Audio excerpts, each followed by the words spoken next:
Hi again, and welcome to a short lesson on bandwagon terms.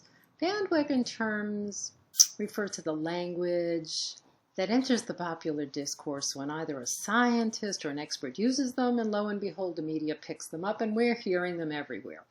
Let's look at this one term, protocol, as an example. It was used a lot during an Ebola outbreak.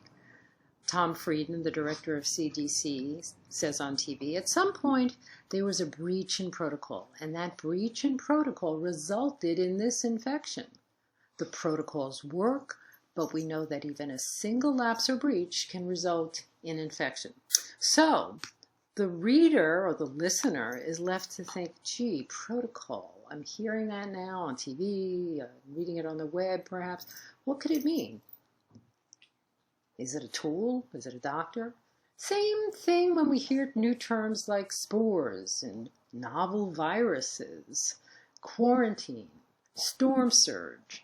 We begin to hear these things and either we figure them out correctly or we get it wrong, and sometimes quite wrong. So the first thing we need to keep in mind as people communicate about these things is, of all the technical stuff that we want to bring up, what stuff is most important? What words, what language?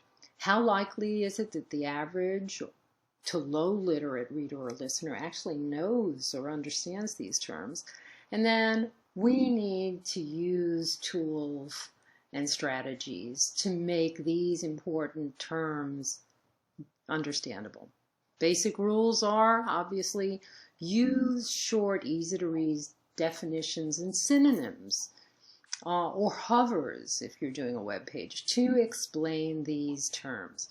Use a visual along with the definition to enhance understanding, and then use the term more frequently in that message so that it becomes visually and sight-wise more familiar. And by the way, if you're relying a lot on glossaries, many readers don't like and won't use them. So, thanks again for listening in. Check out other lessons at the Health Literacy Lab, and certainly send us feedback, as we'd really like to hear from you and get ideas on what other types of lessons you'd like to see at the lab. And as always, have a great day.